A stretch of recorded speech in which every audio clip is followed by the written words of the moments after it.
Joe Valenti. I'm a farmer here in Lodi, California, and we're going to talk about how to grow a grape and what do we do with it.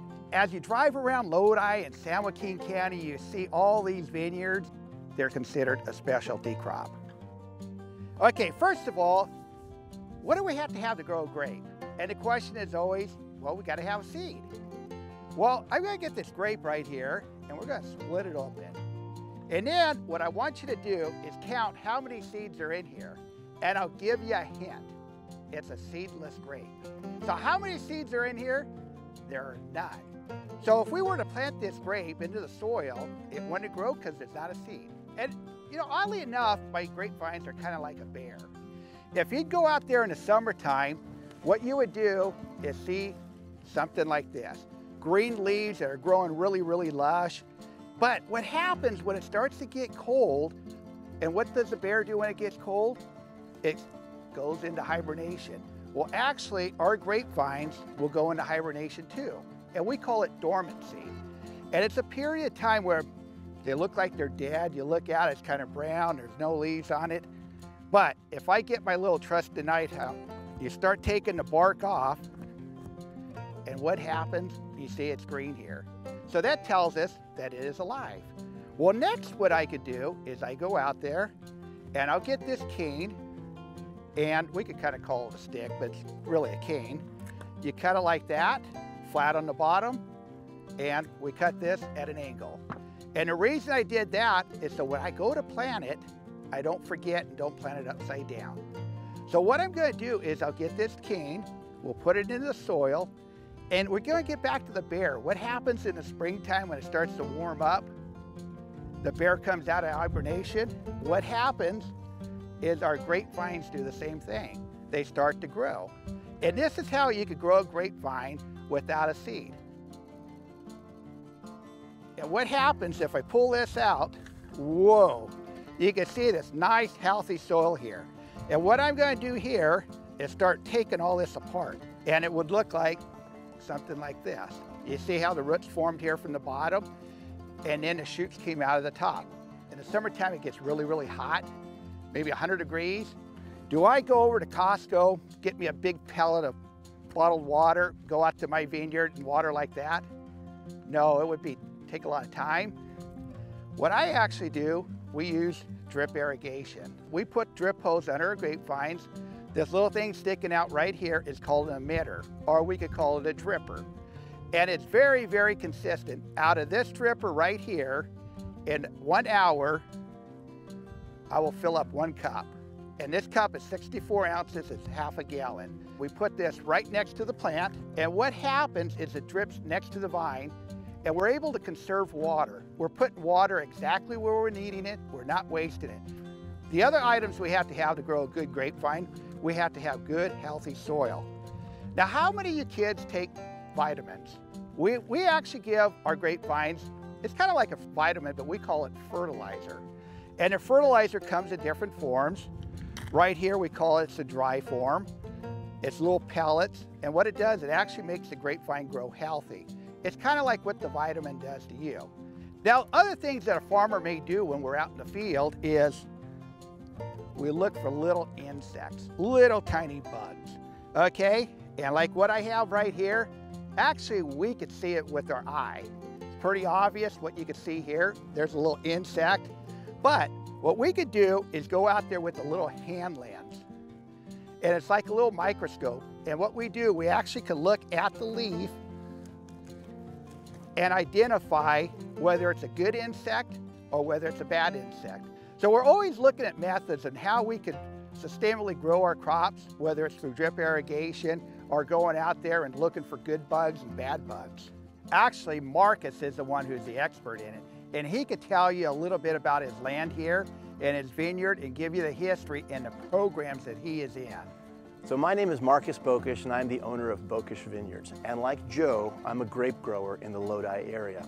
We farm wine grapes. And we're standing right in the middle of one of the oldest wine grapes we farm, which is called the Terra Alta Vineyards. Now, this vineyard's 25 years old and it's looking pretty darn good. And one of the reasons it looks so good is that we maintain and sustain it. Now, sustain is a very important word. And sustainability is something that we grape growers talk about all the time, because we're not growing a plant that only is going to live 1 year. It can live up to 100 years. But to do so, it has to be nurtured. Just like in your own home with your parents and how they nurture you, these vines need exactly the same thing. So fertilizing is important, watering is important, but also we have to think about how are we going to sustain this vineyard for its life. So one way in which we sustain our vineyards is by participating in sustainability programs like the Lodi Rules for Sustainable Wine Growing Practices.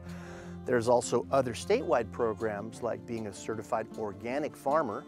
Another thing that you can do as a grower is that you can actually decide that I want this vineyard to survive way beyond my time. I want it to be here for my kids, my grandkids, or other families who will eventually farm this piece of property. So just like your parents protect you, I want to protect this land because I want to protect these vines for future generations as well.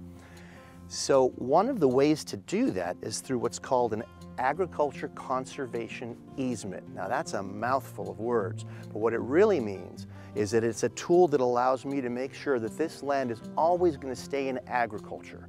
It's not going to change to anything else. There's never going to be a shopping mall here or housing, and not that that's bad, but you have to remember that there's only 3% of the world's surface that's dedicated to good farm land. So we have to really protect that. So we want to make sure that this land is protected forever through these agricultural conservation easements that are handled by what are called trusts. People who review these wonderful pieces of land and attempt to help save it in perpetuity. And the one that we have here in the Central Valley is the California Farmland Trust.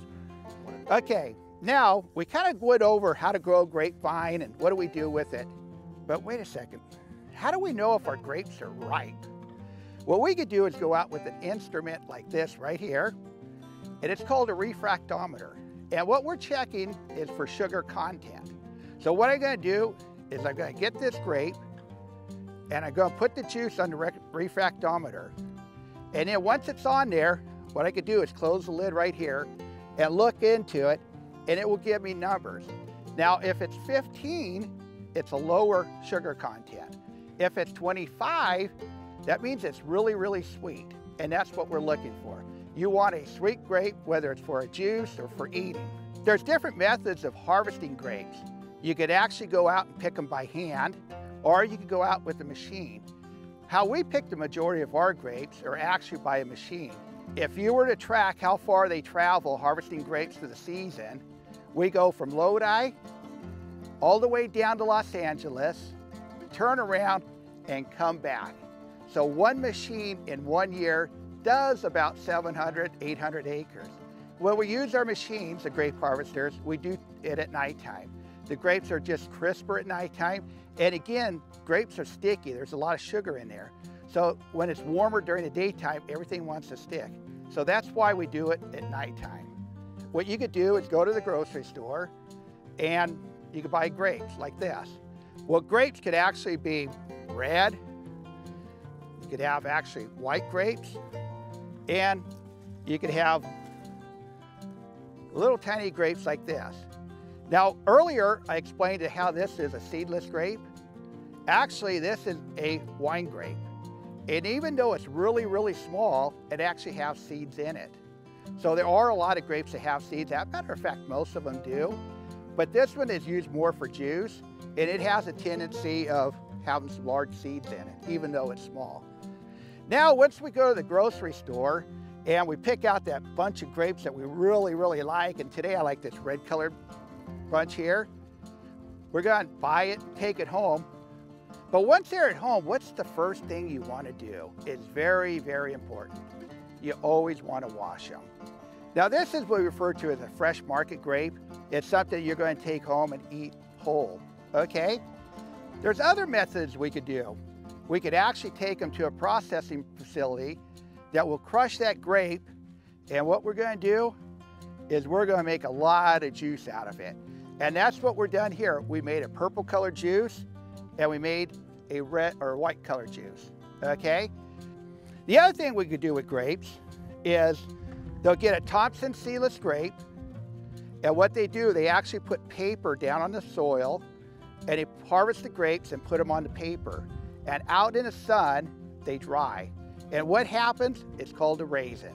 So when they're all done, you have a raisin like this. And you can have raisins with chocolate on it. You can have raisins with yogurt on it.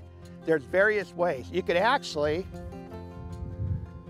put raisins in cereal. So sometimes when you're eating your breakfast and you don't even realize you're eating a grape. Then the other thing that you could do with them, and actually this morning, my wife made me this peanut butter and jam sandwich.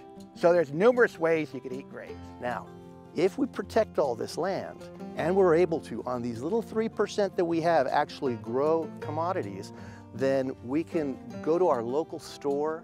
I love to go to my Raley's, but any of the local stores to be able to buy all these wonderful products that you see here.